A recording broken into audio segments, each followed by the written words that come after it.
I think that arts is an area that you can explore and be yourself.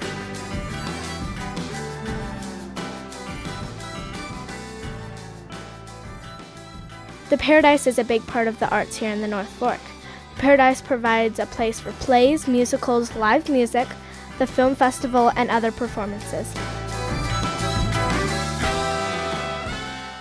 The Paonia Players takes kids and adults and teaches them theater skills. Merrily Talbott is the director of the Paonia Players, and she does the theater productions for the North Fork. Not only does she do plays, but she also does singing and dancing. I think a lot of people here in the North Fork need that, and I think that it's really cool for her to be doing all this. So Merrily, why did you choose to do the Paonia Players? Well, because I love to do theater myself. I've been in several shows throughout my whole life, and there seemed to be a need for doing some more theater in this town, and it's what I love to do, so I decided to do it. Awesome. Do you enjoy teaching kids and adults theater skills? Yes, I wouldn't be doing it if I didn't enjoy it. It's what I love. Why do you enjoy it? You know, it's my passion. I have so much fun doing it myself, and so it's fun to share it with other people, and kids totally love it, and it's fun for me to see them progress and learn things and have a good time. What do you think this community has that's different for the arts and for you to be teaching theater here? Well, you know, there's not a lot of funding for the arts in the public schools, so there's definitely a need for things to be happening outside of school. And also, it's such a tight-knit community, like everybody knows each other, and so when we do the productions, it's sort of like, you know, you've got an audience full of people that are all rooting for you, because you know so many people in the audience. And it's so fun that way, because when we put on our productions, people just love it, and they're out here to support their friends. It's like we're a big family, and that's what I love about Paonia that really is unique and different than other communities. Do you ever feel like you want to be doing Broadway theater instead of community theater? Well, that would be a big dream. And sure, I sometimes think about that. How would that be for my life? But you know, right now I've got a daughter who's good friends with you, and this is where we live, and it's meaningful here. It's not just about putting on a show to make some money to keep the, you know, business flowing. It's more meaningful. I can see that it makes a difference for the kids and for the community, and that touches me and makes me stay.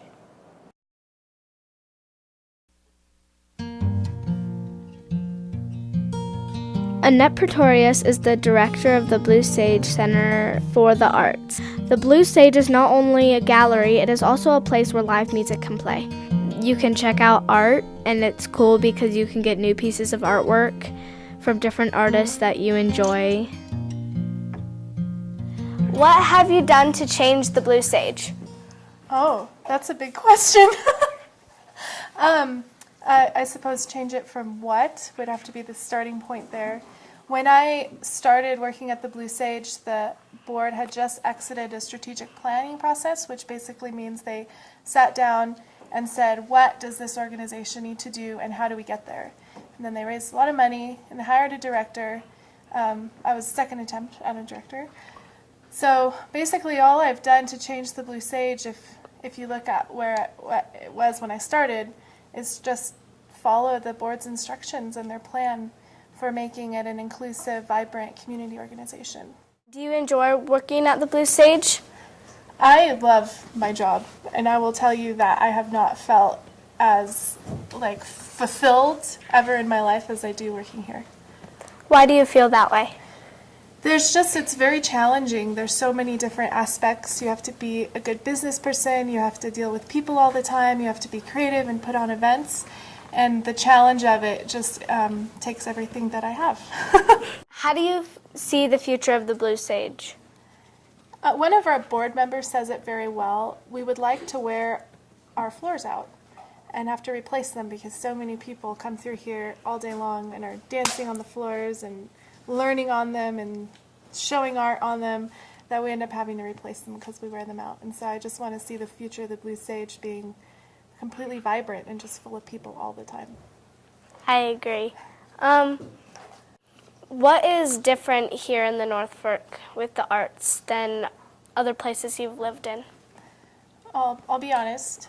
Before I moved here, I was living in Long Beach, California, and it's like the 5th largest city in the nation. It's lots of people. So the biggest difference is just the population and that you know everyone here. And more importantly, it's a lot more honest because you know everyone, you know who's doing what, and if you want something to happen, you know who to go talk to. I mean, probably would have not been interviewed by you if I was still living in Long Beach.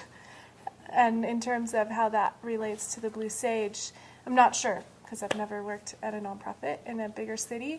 I would imagine that your audience has to be a lot more broad, and you have to really offer something for everybody because there's not enough people to just cater to one segment of the community. What do you do that makes you an artist? Yes, if I painted paintings, that would be an easy question to answer.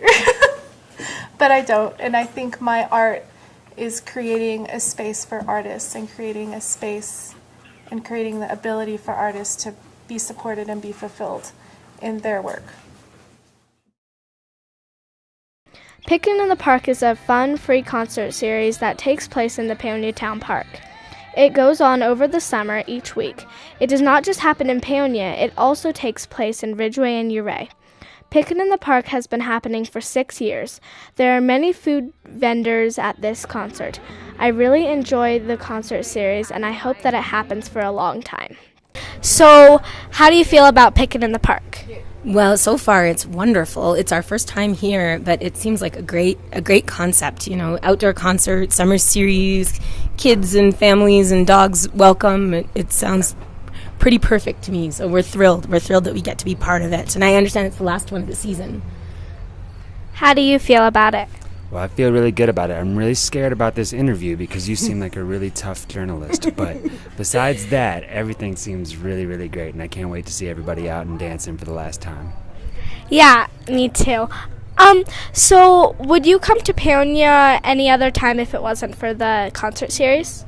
Well, we didn't know. I'm ashamed to say we didn't know about Paonia before we got booked to play at the concert series. But now that we've been here and we know how gorgeous it is, we will definitely make excuses to come back. How about you? Well, we can stay at you guys' house, right? So, Yeah, maybe. For a week or two. well, we would love to come back. We could not believe how beautiful it was. We drove here today from Breckenridge, and it was such a gorgeous drive. Why do you think this concert series is important to the community? Well, I think anytime you have free music, it's a very positive thing. Anytime you can bring people from other places and interact, and maybe young musicians getting inspired or musicians from afar getting inspired by the musicians they meet here and the lovely people, it's just a really positive cross-cultural pollination. How about you? Well, I agree with what Allie said, and I think, the great thing about these, a lot of times when we play, some of the venues that we play, you have to be 21 and up to get into, and that's always kind of sad to us because we love playing for young people. So when you have something like this in the park, in the beautiful summertime, all ages are welcome, that just feels a lot better to us. So it's always really, really nice when a town provides that for the community.